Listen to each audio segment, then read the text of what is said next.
Welcome to episode number 20 here on Inspired Stories, and I'm back highlighting another producer. He's actually a producer, composer, pianist, arranger, artist, does a lot of things. Robert Glasper, if you've ever heard of him.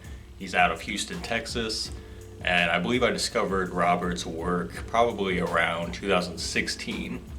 So a little bit later. Robert's been active for 20 plus years. Working with all types of people like Common, Bilal. Back when Jay Dilla was still alive, he worked with Jay Dilla very heavily. Put out a lot of instrumental albums that got him known in the jazz community, and he became one of the more prominent artists in jazz, in the new era of jazz. So Robert had been around for a long time.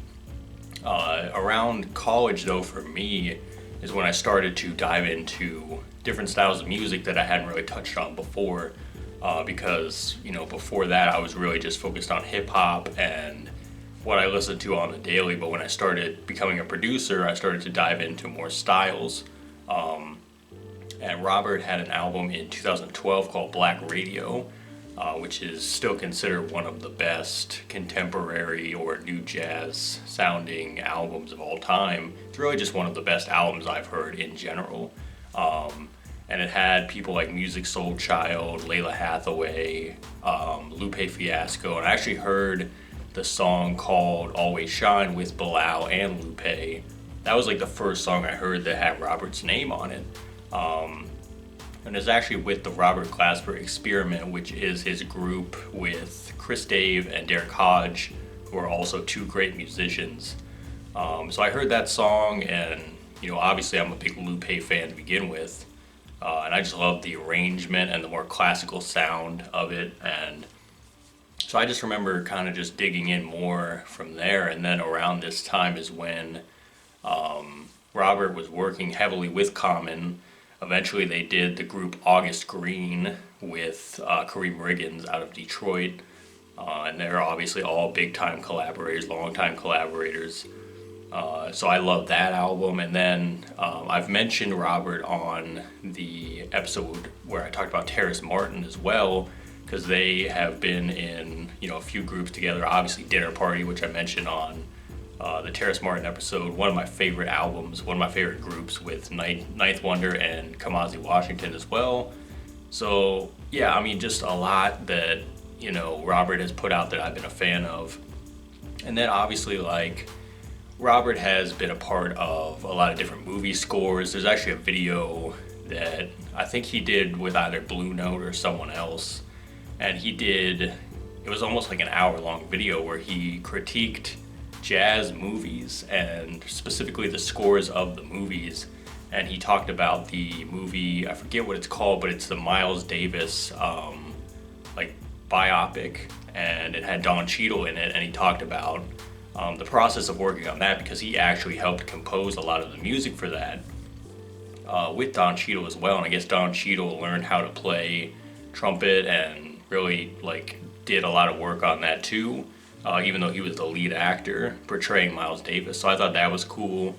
But Robert has had a lot of work in different shows and movies and things like that, scoring. He's most known for being a pianist, and I think that's definitely something that I gravitate towards, because piano is my favorite instrument. I think it's when it's used correctly, it adds just that extra emotional element to every song. And I think people like Robert are doing it the best, and every track he's been on that I've seen, he just adds another element to it. Most recently though, his recent album called Black Radio 3, which is the third edition from that original series, he got into a lot of different experimental sides on this new album. It came out at the beginning of the year. He ended up collaborating with some old-time past collaborators from the first couple Black Radio albums, but he also did some songs with people like Ant Clemens on the song called Heaven's Here, which is probably my favorite record from the album. Great song. And he also did the song Over with Yebba, and obviously Yebba is, she's taken off the last few years. She's been an incredible artist, so it was cool to hear those two come together. And then obviously the Grammy nominated song, Grammy winning song, Better Than I Imagined, with her and Michelle Naticello. Great record. Even the album version, which is a little different, still great.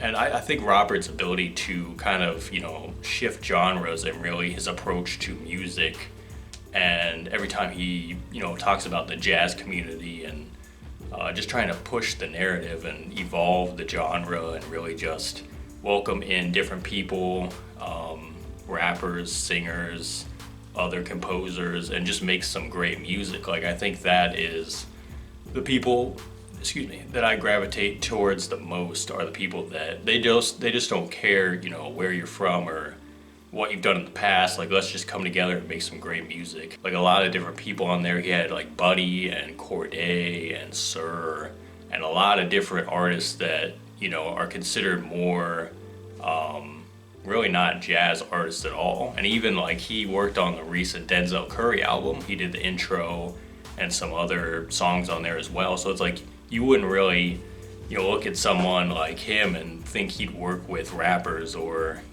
anyone from the modern generation, but that's just how he is. Like I said, every interview I've seen of Robert is his approach to music is very free-thinking and open-minded, and I think that is what has kept him, able to be sustained this long, and I look forward to seeing what he does in the future as well.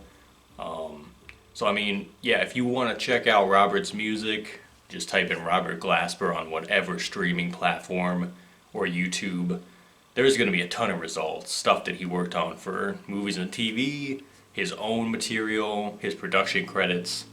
His discography is very lengthy, so you'll have a lot of time to go through and check out his work. So I feel, that if you aren't like a big jazz person, I think you're gonna find something you like in his works, just because he's so versatile and what he does is just so unique. So yeah, go check him out. You'll be able to find him pretty quickly. And that was episode 20 of Inspired Stories. So once again, looking forward to coming back next month with another artist. We're wrapping up the year here. We're almost at the finish line already. Once again, thank you all for watching, and we will see you next time.